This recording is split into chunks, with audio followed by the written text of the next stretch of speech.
Saudações e bem-vindo. Hoje vamos tentar saber um pouco sobre a trajetória, sobretudo profissional, com destaque na área do desporto, do Sr. Emmanuel Buquan. Se o apresentarmos apenas como Emmanuel Buquan, certamente que a maioria dos moçambicanos, e não só, era capaz de não fazer a mínima ideia de quem que estamos a falar. Na verdade, está diante de nós os Tico-Tico. Desse ponto de vista, dispensa qualquer apresentação. Tico-Tico é bem-vindo à família Mídia Mais. Obrigado, é um prazer estar aqui. Tico-Tico, ficamos a saber que finalmente decidiu partilhar aquilo que é a sua trajetória de vida com a audiência através de uma publicação que sai dentro de algum tempo, ou talvez quando formos já transmitir esta entrevista já estará disponível ao público. Como é que surge esta iniciativa, finalmente? Bom, quero antes de mais agradecer naturalmente esta plataforma para poder falar daquilo que é a minha primeira obra. Espero que seja a primeira de muitas que possam vir.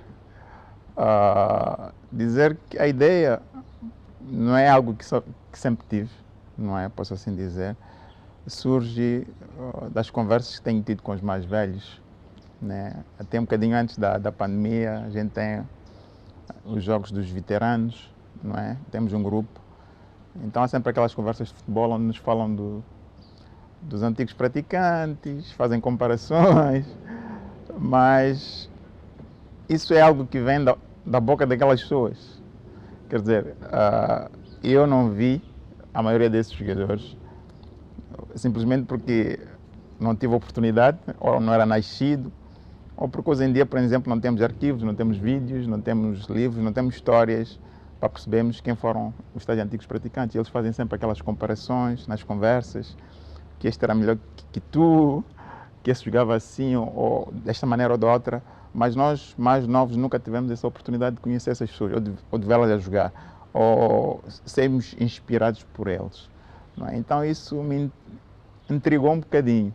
Não é? Eu penso que se queremos desenvolver o futebol, temos de ter essas ferramentas todas, temos de ter esses arquivos. É importante que a juventude perceba que antes deles já houveram grandes jogadores aqui no país, que jogaram desta maneira ou daquela, que jogaram em grandes clubes, até alguns, né, na altura, antes da independência, jogaram na seleção portuguesa e foram dos melhores jogadores do mundo. Quer dizer, não é um país qualquer, já produziu jogadores de grande nível.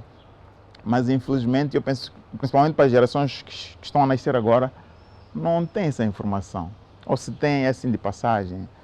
E o que me ocorreu na altura é que eu queria fazer alguma coisa diferente, talvez até começar um movimento diferente, porque eu penso que há muitos, espero naturalmente com essa minha iniciativa, incentivo também há muitos outros antigos jogadores que ainda estão em vida, que eu penso que têm uma história para contar, porque eu penso que isso é importante para aquilo que nós queremos que o nosso futebol siga. Portanto, eu penso que inspirei mais ou menos isso, por perceber que há uma lacuna. Né? Não temos esse tipo de arquivos, não temos esse tipo de informação dos nossos antigos praticantes. Eu sou uma pessoa muito conhecida, sou muito famoso. Os miúdos que ainda alguns nem me viram jogar, me conhecem, mas eu penso que é só do nome. Portanto, trazendo essa obra, eu penso que haverá ali um arquivo que espero que seja para sempre, não é um livro dura o tempo todo, onde eles possam ir buscar essas informações, né? E possam também se inspirar e acreditarem que podem também naturalmente alimentarem seus sonhos de serem profissionais de futebol. Aliás, a história, a ciência ensina-nos que só conhecendo o passado, o presente, podemos desenhar melhor o futuro. Creio que é nesta perspectiva que a sua obra vai sair. Sim, sem dúvidas, porque eu penso que se queremos que o nosso futebol avance, é importante termos essas coisas em dia. O livro é uma das coisas, mas há muitas outras coisas que têm que ser feitas, mas é importante que as futuras gerações tenham onde se espelhar, né? Tenham alguém que os inspire, porque o que nós vemos é que os nossos jovens, estão mais expostos ao que temos na televisão, ao que vem de fora, mas em algum momento eu penso que temos pessoas que aqui neste país deram muito ao futebol, né? Falo desde o tempo colonial, portanto é uma coisa que está ali implantada, não vai desaparecer, mas é importante que eles saibam quem foram essas pessoas e como é que elas conseguiram, não é, o que conseguiram e como é que elas podem se inspirar nelas para também tornarem os seus sonhos reais. Portanto, eu penso que a inspiração é mesmo nisso, não é? E é o que nós pretendemos fazer, para que as futuras gerações tenham realmente alguma coisa. E já onde se pegar. sabe se o livro vai estar disponível em formato também online ou vai estar disponível apenas na versão impressa, físico? Inicialmente é a versão impressa, mas eu quero acreditar, com as dinâmicas atuais, com a tecnologia, eventualmente teremos seguir esse rumo do virtual. Sempre que está também disponível na versão digital. Fica acessível para todo mundo. Sim, é e o verdade. Tico-Tico não é conhecido apenas em Moçambique. Já não é cidadão de Moçambique apenas. Pois, é verdade. É cidadão quase de todo o mundo, em particular de toda a região de África. Sim, quero acreditar que isso vai ser considerado, e mesmo a própria tradução, né, principalmente Vai ser traduzido o livro? A ideia é essa. Talvez até pensamos fazer uma versão um bocadinho diferente, porque as histórias que nós contamos neste livro local, que vai ser para o mercado local, tem mais a ver com a realidade moçambicana. Mas pronto, eu joguei futebol também noutros países e quero acreditar que haja interesse também nesses locais, em perceber mais ou menos de que eu falo no livro, e pensamos que podemos trazer um bocadinho uma abrangência onde inclui um bocadinho a história, né, desses locais por onde passei. Falo da África do Sul e o futebol sul-africano é visto em toda a zona aqui da Austrália, e penso que poderá ter interesse também nos outros países, o Malawi, em lerem um bocadinho sobre a história que houve no jogo da Seleção Nacional. A versão inicial é a língua portuguesa. É portuguesa, sim. Agora, para que línguas é que pensam traduzir? Em inglês primeiro? Não, em inglês. Inglês apenas? Acho que neste momento pensamos em inglês. Não sei o que vai acontecer futuramente, né, mas de princípio será em inglês. Quais são as grandes lendas de futebol moçambicano que traz para esta obra? Infelizmente fazemos esta conversa numa altura em que a obra não está disponível, embora já esteja quase concluída. Bom, isto aqui, eu tento contar naturalmente aquilo que foi a minha carreira e falo daquilo que é o meu sonho, né, do que gostaria de ver acontecer no futebol moçambicano, sem mencionar diretamente nomes. Pronto, pode aparecer um ou outro, né? Falo das velhas lendas. Acho que em algum momento mencionei o Eusébio, o Coluna, o Mateteu, que foram grandes lendas do futebol moçambicano português na altura, mas também de outras figuras que participaram, né? Por exemplo, na parte final, aquilo que é a minha seleção de sonhos, né? Ou seja, os colegas com que eu joguei, foram quase 3 gerações de colegas. Então, em algum momento tem que mencionar os nomes dessas pessoas, portanto, sem naturalmente focar em um ou outro nome, não é? Porque a ideia é contar toda a história, mas há algumas passagens que mencionam um ou outro. Traz, portanto, apenas lendas ligadas ao futebol ou lembrou-se de mais uma ou outra modalidade? Não, o foco é o futebol. É futebol. O futebol é a minha vida, o futebol... O chamado desporto rei, né? Sim, nem é por aí, mas porque, pronto, focamos-nos mesmo naquilo porque acho que é uma história longa. A minha carreira foi muito longa e há muitas coisas para se contar, e quando é assim, às vezes nos consome demais para ter, estamos a pensar noutras pessoas, noutras modalidades, mas sem naturalmente deixar de dizer que houveram até figuras de outras modalidades que me inspiraram, né? No basquetebol, no atletismo, a Lourdes Mutola, portanto, figuras que levaram a bandeira do Moçambique, sem naturalmente mencioná-las no livro, mas aproveito mencioná-las aqui porque também serviram de inspiração durante o meu crescimento, né? Tico, quando é que nasce e onde é que nasce? Eu nasci na Mafalala, segundo os meus parentes, porque saímos de lá muito pequeno, ainda era muito pequeno, e mudámos-nos para Malhangalém. Só foi atravessar a Costa de Lusaka e mudámos para Malhangalém. Portanto, a minha infância toda deu-se na Malhangalém. Em que ano é que isso acontece? Em que ano é que nasce? Eu nasci em 1973, 16 de agosto Há de 2 anos da 1973. independência, da proclamação da independência Pois. nacional. E como é que foi a sua infância? Oh, tranquila. Tranquila. Lembra-se das brincadeiras de infância? Sim, sim. Por acaso, isso é uma das coisas que, naquilo que é a biografia no livro, não é, mencionamos. Portanto, uma infância incrível, não é? Onde... No bom sentido, certamente. Sim, no bom sentido. Eu penso que me tornei na pessoa que me tornei graças à infância que eu tive, uma infância livre, né, onde as brincadeiras eram feitas ao ar livre, né? Tínhamos os espaços todos disponíveis ainda, campos de futebol, as brincadeiras todas possíveis e imaginárias daquele tempo eu fiz, não é? Mas o futebol sempre foi aquilo que eu mais gostei, aquilo que se apegou a mim para a vida toda, mas sem dizer que, deixar de dizer que fizemos todas brincadeiras possíveis e imaginárias naquele tempo e isso penso que deu-nos opções, né? Naquilo que nós poderíamos querer fazer futuramente, e futebol, graças a Deus, foi aquilo que eu escolhi fazer, não é? Se bem que na altura era uma brincadeira, a gente não sabe naquela idade se é aquilo que nós queremos fazer, e quero acreditar que também tinha outros sonhos, né? Mas futebol pela paixão, porque o futebol, quando começamos a jogar futebol, já não queremos fazer mais nada, e foi o que aconteceu comigo. Comecei a jogar futebol naquela altura, independentemente das outras brincadeiras que fazia, futebol foi aquilo que mais apeguei-me, e pronto, o resto, como se diz, é história. Qual foi a sua primeira paixão entre o futebol e a escola? A escola começa aos 6 anos. Mas eu jogava bola nessa altura também. Não, eu penso que as duas coisas são paixões. As crianças, quando começam a escola, gostam. É um novo mundo, onde aprendemos quase todas as coisas. Só que mesmo na escola havia espaço para jogarmos futebol, porque nos recreios, as escolas, lembram-me naquela altura, todas as escolas basicamente tinham sempre um espaço para jogar futebol, para praticar outras modalidades, e comigo não foi diferente. Portanto, eu penso que ambas as paixões, cresci com ambas as paixões, mas é natural que depois, numa idade mais adulta, tive que fazer uma escolha. Não é? Se era continuar com a educação, era me tornar profissional de futebol. E penso que as pessoas já sabem. Penso que as pessoas já sabem qual foi a minha escolha, né? Não, eu me tornei profissional de futebol, né?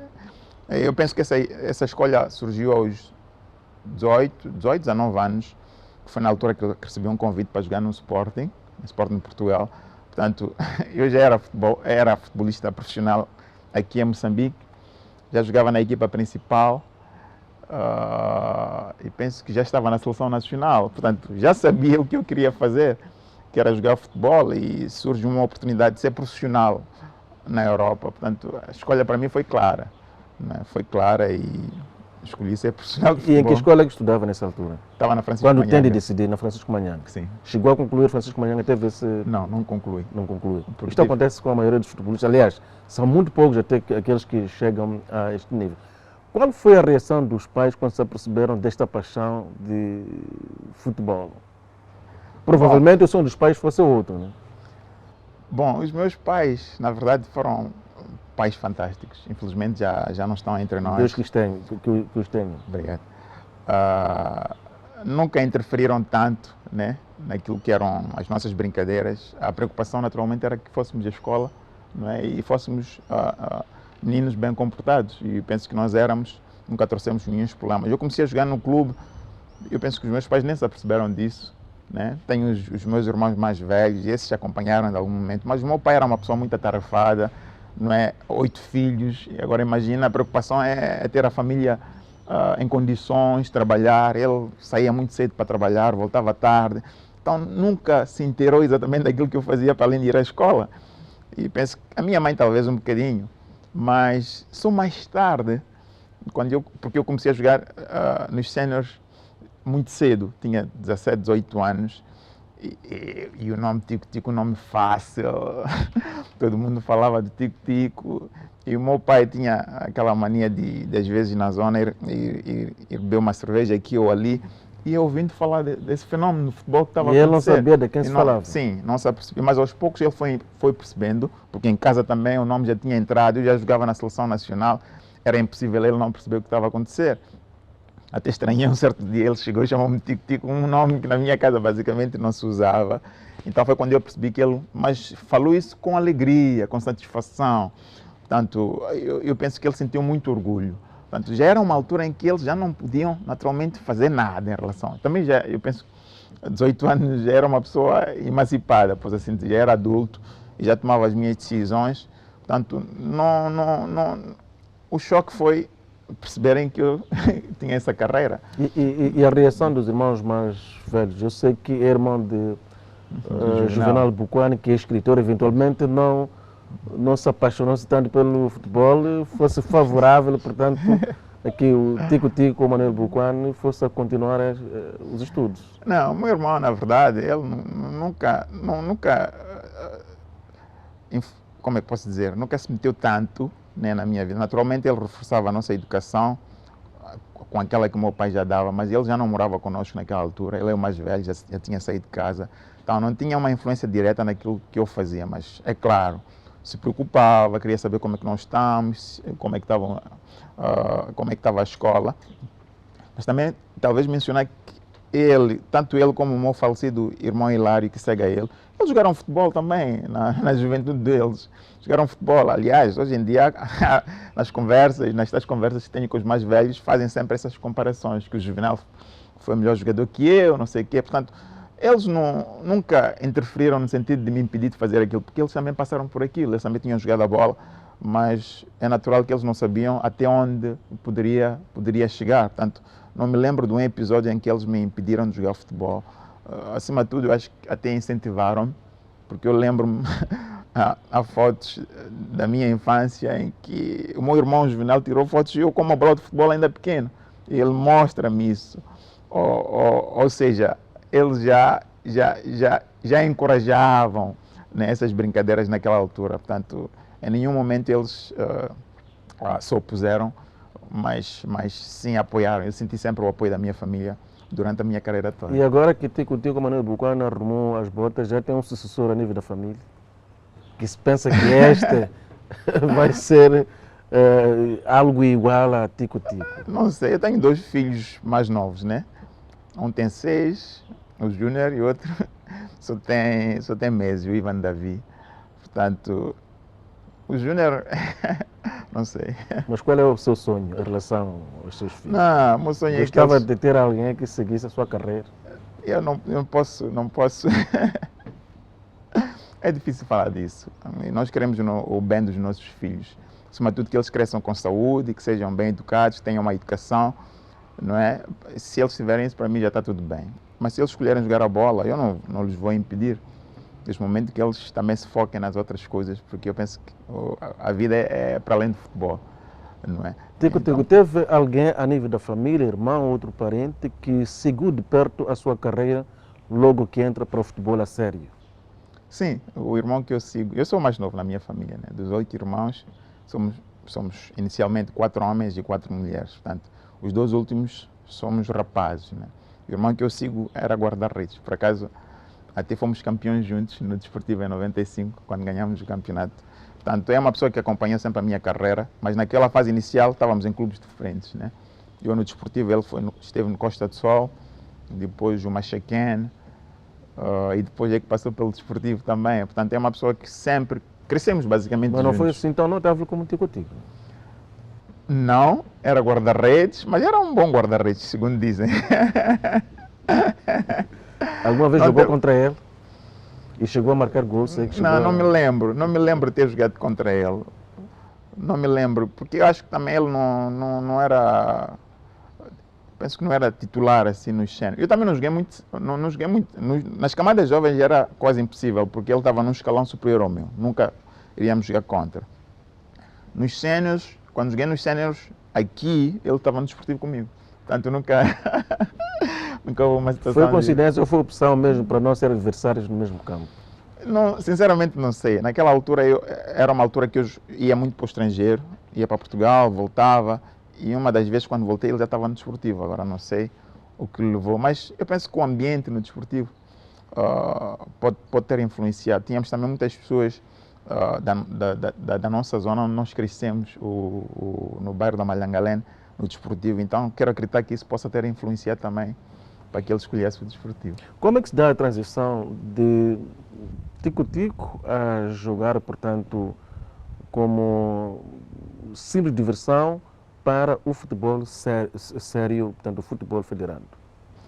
Bom, e como eu disse... Não sei se faz parte da geração do Bebeck, do famoso Bebeck. Não, o Bebeck foi mais tarde. Sim, o Bebeck foi mais tarde. É assim, como eu disse, o futebol é uma paixão, não é? Nós crescemos a jogar futebol e realmente era muito competitivo a nível do bairro. Os torneios do bairro naquela altura eram muito competitivos. Quase todos os bairros tinham equipas, não é? Haviam sempre torneios, aquilo não passava um ano, não passavam férias que não haviam torneios. Então aquele bicho ficou ali, nós já éramos pequenos jogadores lá na nossa comunidade. E conforme o tempo foi passando, também fomos nos apercebendo que os clubes, né, os clubes da capital também tinham equipas jovens, né, equipa de crianças. Então nós basicamente queríamos fazer parte daquilo. Eu lembro-me, inicialmente, quando tinha a idade já de entrar nos infantis, fui para o Estrela Vermelha, que é a equipa lá da zona, né, mas infelizmente o horário de treino deles coincidia com a minha hora de ir para a escola, então aquilo não deu certo. Tentei lá, mas não deu certo. Mas depois ouvimos falar do desportivo, né, que também tinha essa abertura. O desportivo, na altura, apostava muito nas camadas jovens. Eu lembro-me, eles tinham várias equipas, penso que eram para aí 4 equipas nos infantis, 4 nos iniciais. Era muita criançada ali no desportivo. E eles tinham essa prerrogativa, tinham equipas a treinarem de manhã e também tinham equipas à tarde. Então, podia ir lá num dos períodos, mas claro que tivemos que passar por um teste antes, né, com milhares de crianças a tentarem a sorte, e fomos lá, tentamos a sorte e conseguimos ser inscritos. E há quem diga que o Desportivo de Maputo é uma grande família.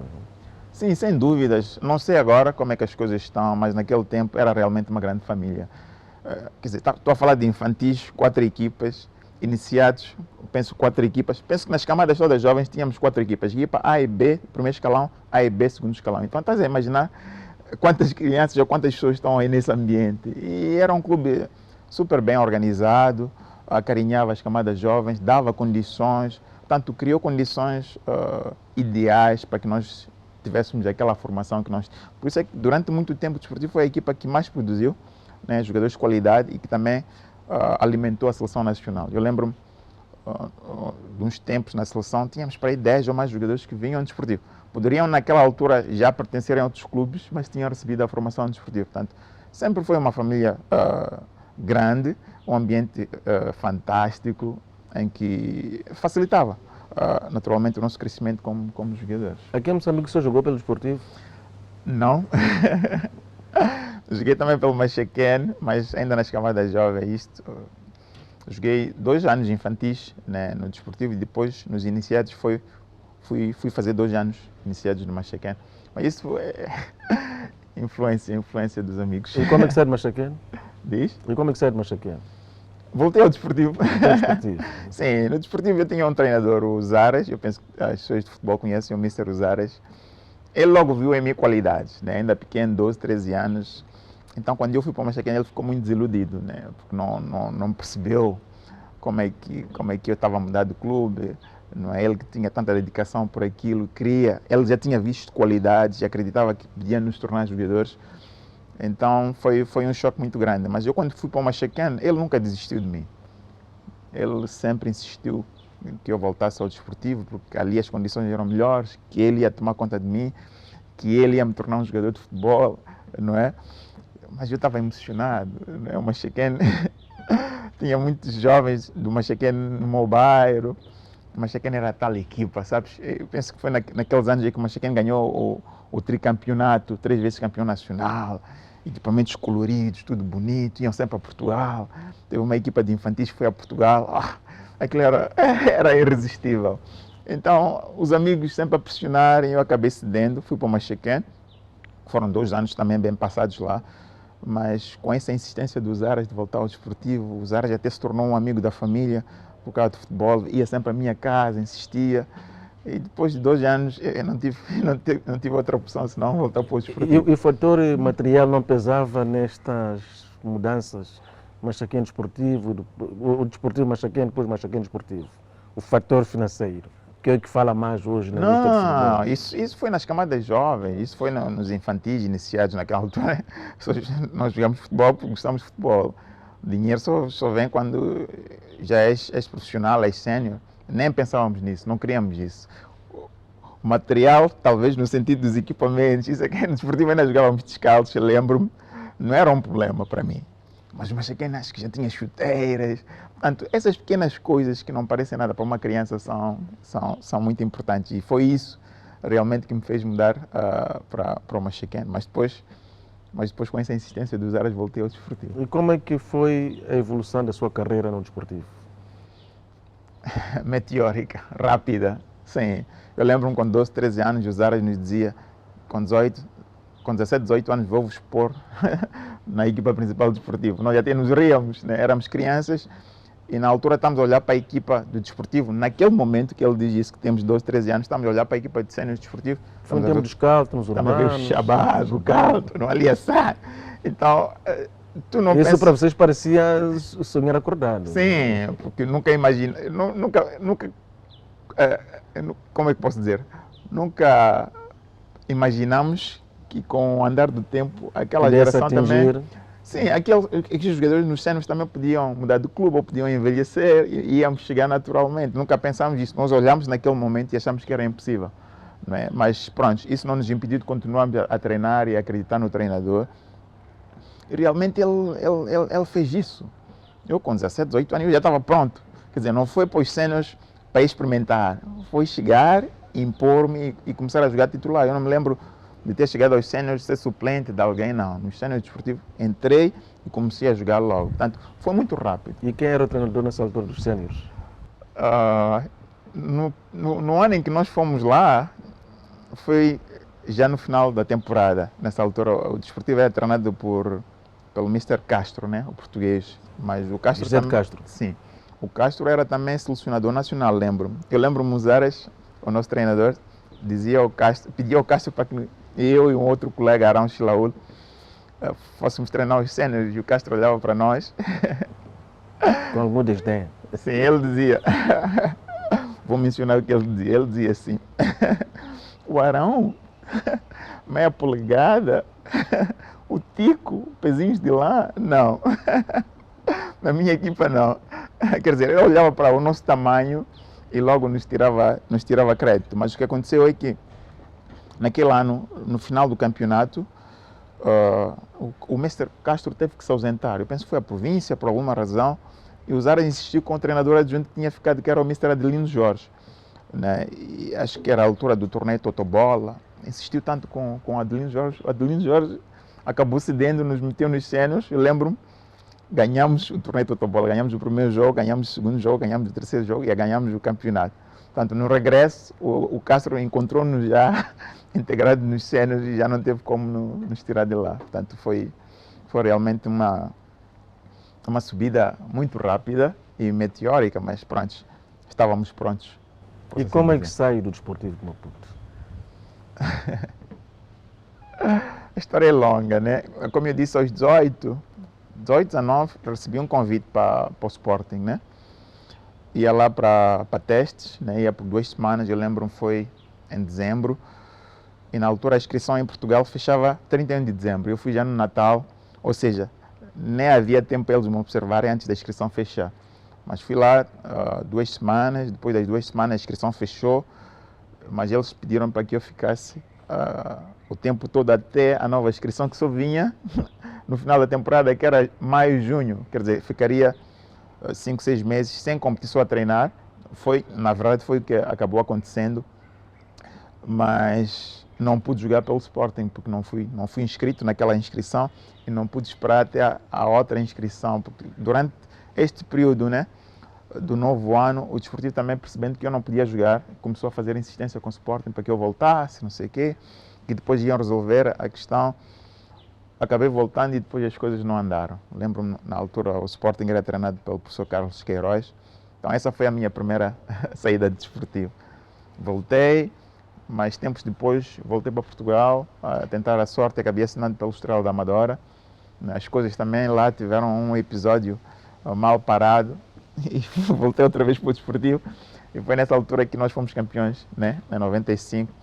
Depois de 95 fui para o CAN de 96 na África do Sul e depois assinei pelo Jomo Cosmos. Portanto, essa foi a minha última vez que joguei no Desportivo, em 95. Jomo Cosmos, digamos que foi o último clube estrangeiro onde pôde jogar.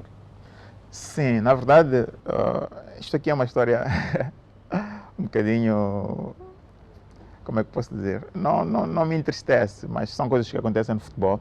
Aliás, muitas dessas histórias que estou aqui a contar-te estão no livro. não é? Eu tive uma lesão, no primeiro ano que subi aos séniores, tive uma lesão no joelho.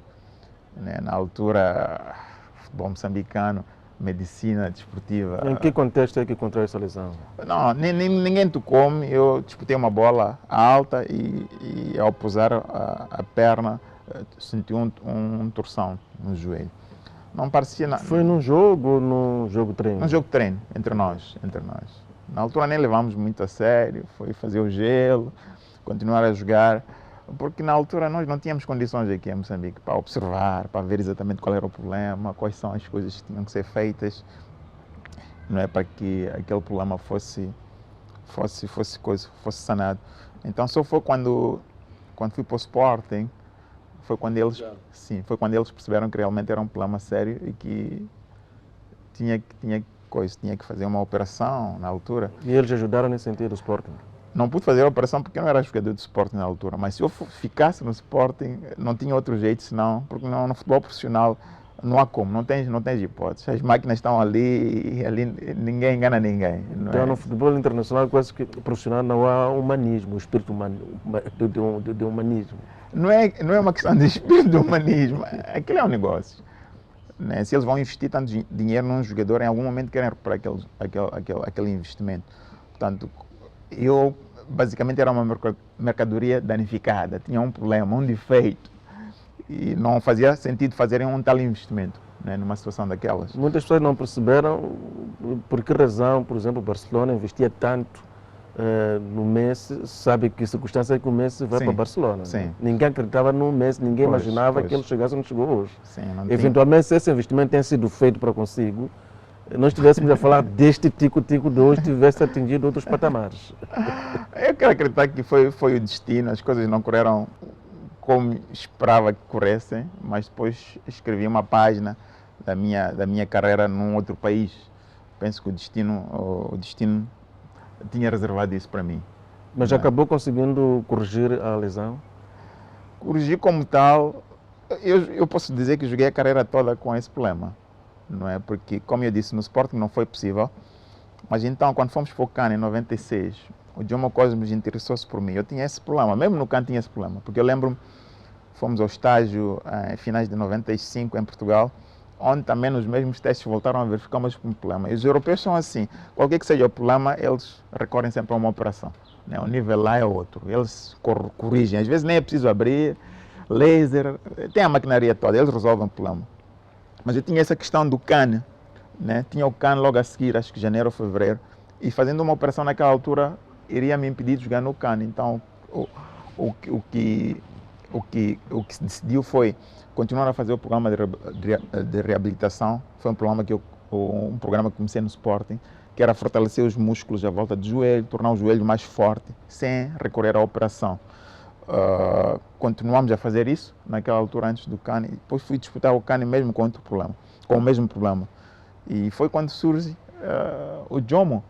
Né? O Jomo sabia do meu problema e mesmo assim interessou-se por mim. Ele disse que iria investir, iria tentar resolver o problema. E isso para mim foi algo espantoso, posso assim dizer, porque eu estava na verdade estava numa situação em que eu já não sabia o que ia acontecer comigo, nem em relação ao juiz. E ele chegou a resolver o problema, o Jomo Sono, que era o dono da equipe. Nem foi preciso, porque o médico sul-africano que me observou disse que não havia necessidade de operar.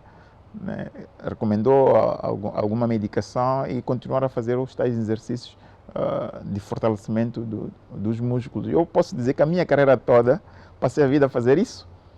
Né? O tipo que as pessoas viram a jogar, a ter glórias, foi debaixo de uma dor imensa, não é? Posso assim dizer, mas porque eu tinha essa determinação, tinha essa garra, queria fazer as coisas acontecerem, acabei conseguindo. Né? Muitas vezes até me pergunto, ou as pessoas perguntam o que teria sido sem o problema, né? Mas eu não posso queixar daquilo que consegui com o problema, então é um assunto que não é assunto. Por acaso a lesão não afetou o seu melhor pé em termos de remate? Não.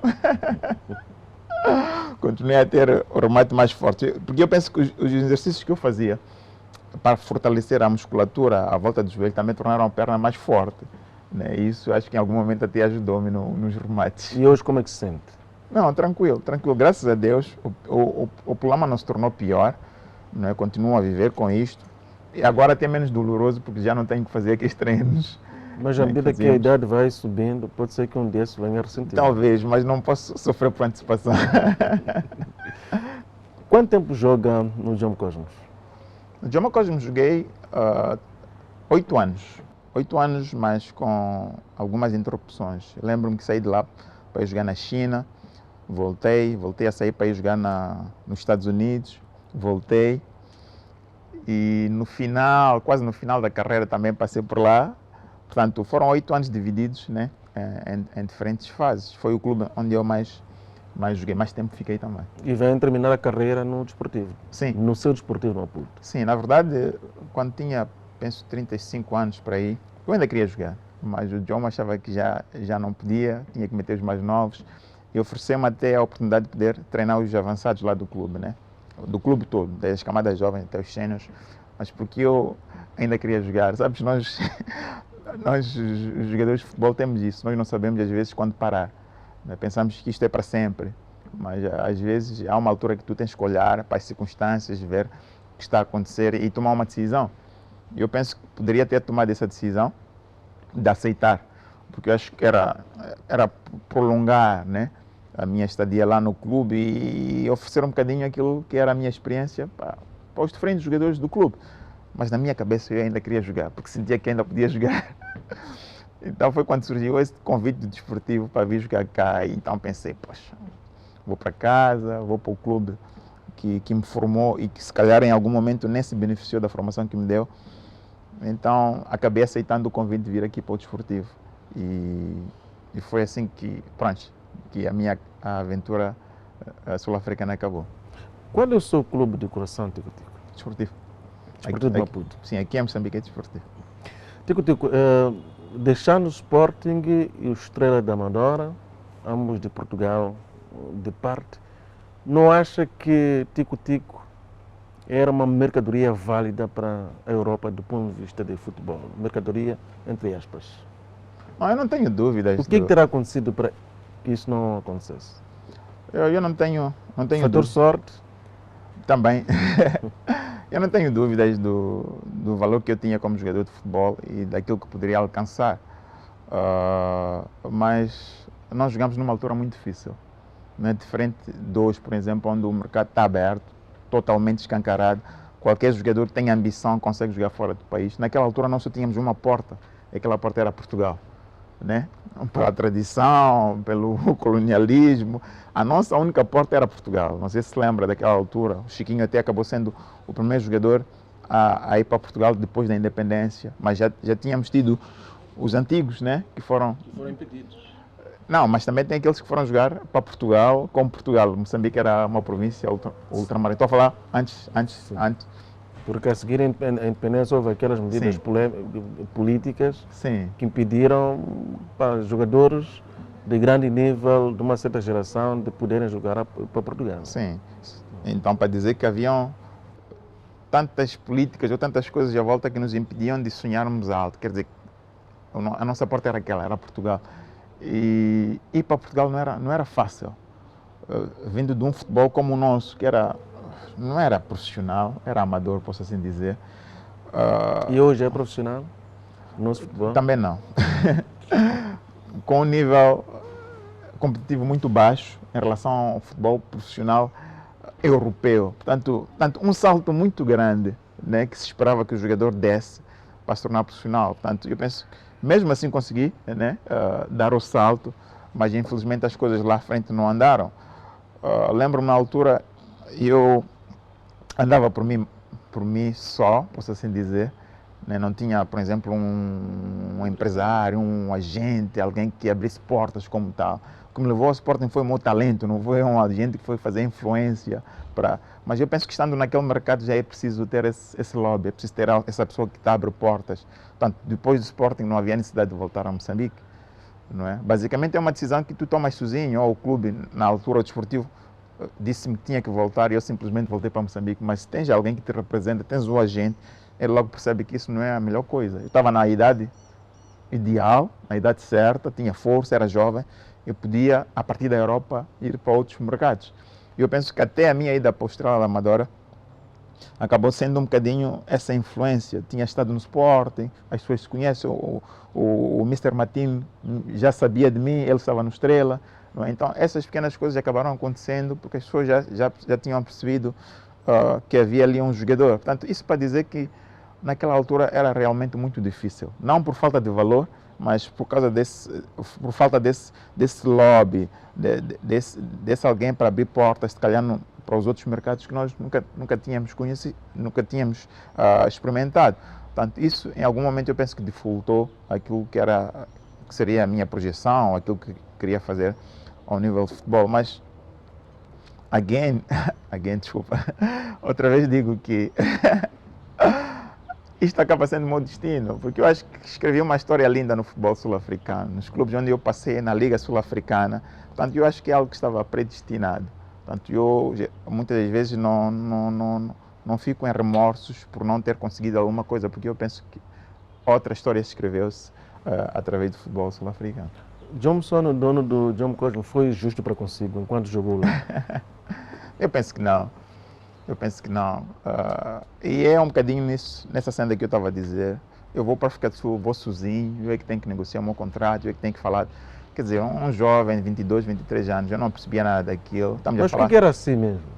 Porque o futebol aqui era assim, nem havia empresários na altura. Eu lembro-me, depois surgiu o falecido Sérgio Simão, que ajudou muitos jogadores daqui a irem para a África do Sul e outras paragens. Mas na minha ida para lá ainda não havia isso, eu fui sozinho, basicamente.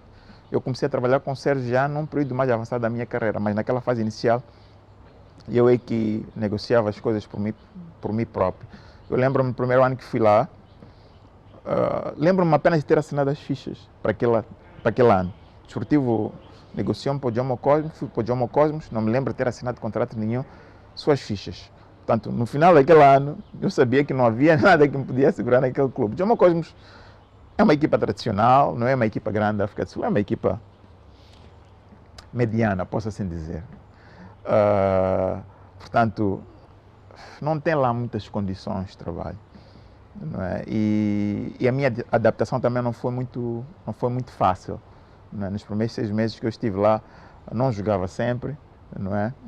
Acho que ele ainda estava a estudar, ainda não tinha percebido o jogador que eu era. Tinha visto no CAN, mas não me conhecia pessoalmente. Então foram 6 meses, não é, a bater a porta e não jogava. Eu já, aqui em Moçambique, já tinha sido campeão pelo Desportivo e já era internacional, né? Jogava na Seleção Nacional de Moçambique. Então, para mim, não fazia sentido não estar a jogar numa equipinha daquelas da África do Sul. Então, depois daquele primeiro período, eu já quis me ir embora, né? Depois da primeira época, porque também sabia que não tinha assinado nenhum contrato, para além daquelas fichas que tinha assinado. Sabia que não havia nenhum documento que me prendia naquele clube. Então, depois daquele ano, mesmo por causa dessas dificuldades que eu tive iniciais, já não queria mais ficar no Jomo Cosmos. Eu lembro-me de vir para aqui, tivemos alguns jogos da Seleção Nacional, eu já não queria voltar. O Jomo teve que se deslocar aqui, eu lembro, num jogo que tivemos na Seleção Nacional, para fazer a pressão. Mas nessa altura, eu já tinha conversado com a minha família, daquilo que eu pretendia naquela altura da minha vida, não é? Queria algumas coisas e só voltava para lá se ele satisfizesse aquilo que eu queria.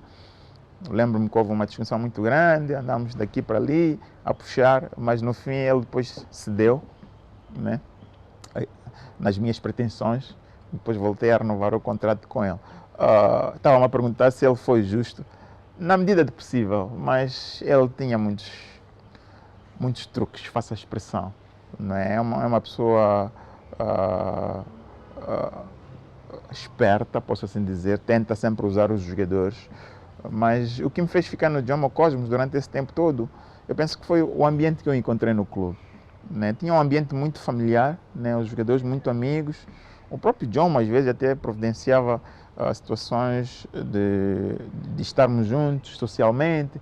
Então essas pequenas coisas que não parecem nada num país estrangeiro, isso conta, né? A gente está num país que não é nosso, então quanto mais rápido nos integrarmos, sentirmos parte daquilo, nos adaptamos facilmente. E foi isso que aconteceu. Tínhamos um ambiente familiar muito forte, amizades muito fortes entre o grupo. Então isso, parecendo que não, isso me fez ficar no Jomo Cosmo durante muito tempo. Às vezes até podia receber um convite de uma outra equipa, mas sentia-me agarrado àquela equipa, sabes?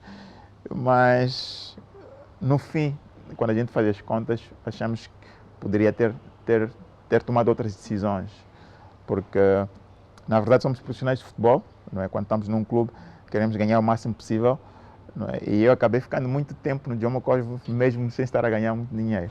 Portanto, eu penso que isso foi algo que até hoje, né, me faz repensar a minha atitude naquele momento, mas para mim pareceu-me aquilo que era correto na altura, né? Estava bem, era bem tratado e acabei ficando demais no clube, posso assim dizer. Quero parecer com o relato que nos faz, Tico Tico, que pertence a uma geração de futebolistas profissionais, uma geração bastante sofrida que quase pouco ou mesmo nada ganhou com o futebol, comparativamente a outros profissionais de outras paragens do mundo. Não, é diferente. Nós também jogamos num tempo em que o futebol, não, mesmo no Cosmos, poderia até receber mais, mas não creio que fosse algo que me desse uma reforma tranquila. Naquela altura o futebol não pagava tanto dinheiro como se paga hoje em dia, por exemplo. Portanto, foi uma escolha que nós fizemos, né, porque gostávamos de futebol e acabamos sendo profissionais de futebol, mas nunca pensar que aquilo iria nos garantir para o resto das nossas vidas, principalmente jogando a nível local. Se tivesse ficado na Europa, talvez podia considerar isso, mas localmente era muito difícil.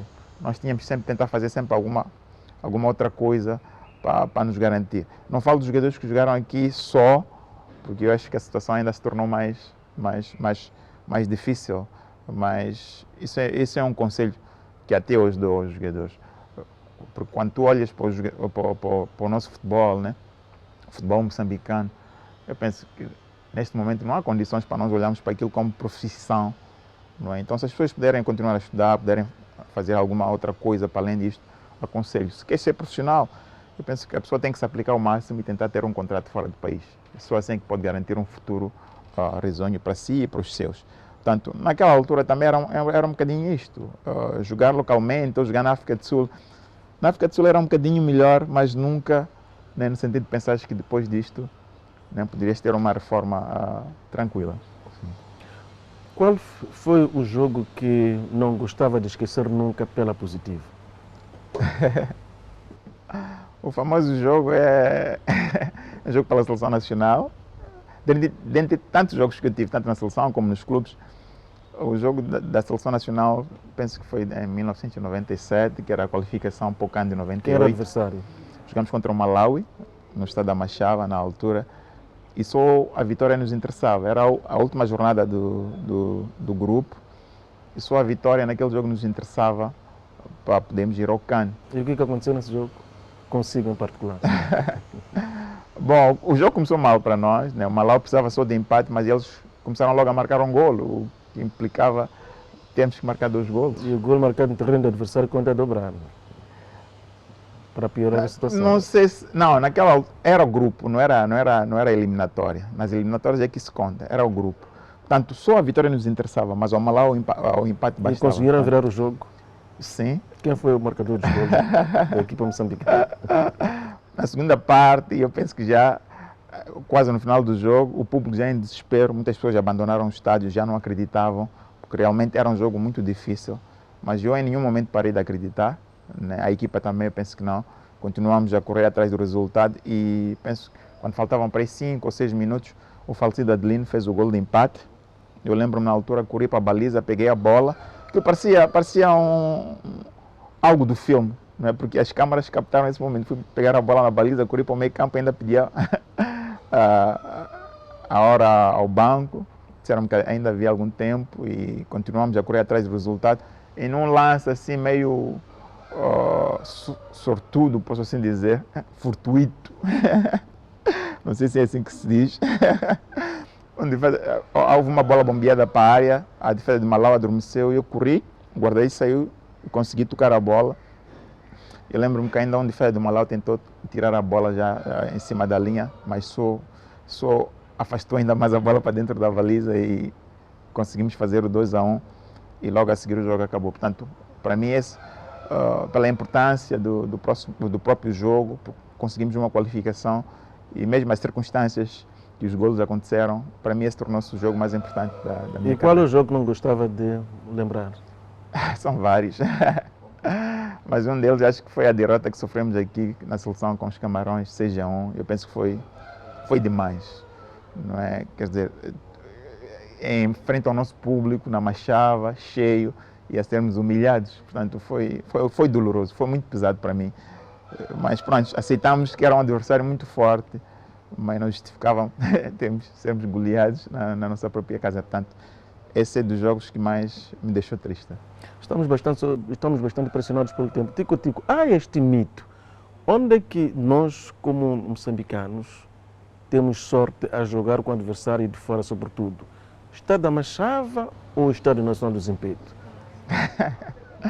Eu penso que isso não tem nada a ver. Não tem nada a ver. É mera coincidência. Não, os jogadores de futebol sabem que, independentemente do campo em que eles jogam, né, se derem o seu máximo, não é, a possibilidade de ganhar é maior. Né? Portanto, eu penso que pronto, o Estádio da Machava naturalmente tem a sua tradição, é o estádio onde nós conseguimos todas as glórias, posso assim dizer, a nível da seleção nacional, mesmo a nível de clubes. O Estádio do Zimpeto é novo, é de agora. Mas se me perguntar onde é que eu preferia ter feito essas coisas todas, eu acho que no Estádio Nacional do Zimpeto, né? Um estádio moderno, uma relva fantástica. Portanto, eu penso que qualquer jogador quer jogar num campo daqueles. Se bem que na Machava, na maior parte do tempo em que nós jogamos lá, também a relva era natural. E quando é assim, facilita. Agora, como está, eu penso que é um bocado difícil, não é? É um bocado difícil, mas pronto, há quem acredite que é ali, né? Talvez pelas glórias anteriores. Apesar da famosa baliza de agulha no Estádio da Machava, onde Moçambique não consegue marcar, está lá uma agulha, não sabe quem foi lá que pôs a suposta agulha. Mas quem vê uma agulha no Estádio da Machava? Mas vocês, os jogadores, conseguiam ver a tal agulha? Eu não vi nada. Ou se sentia? Eu não falo nada para não... para não quebrar a bolha das pessoas, mas para mim isso tudo são histórias, né? O futebol joga-se nas 4 linhas, não é? Se sofremos naquele dia é porque permitimos que sofrêssemos, não é? Mas não, para mim não tem nada a ver, isso são histórias que as pessoas gostam de contar e fica bem assim. Quem é o jogador do mundo que alguma vez, incluindo Moçambique, alguma vez admirou? Internacionalmente? E continua a admirar. Internacionalmente foi Maradona, né? Maradona. Sim. E em Moçambique? Em Moçambique, pronto, houve o Carlton, o Shabab, o Ali Hassan, o Chiquinho Conde. São jogadores que marcaram uma geração e que influenciaram na minha maneira de jogar também.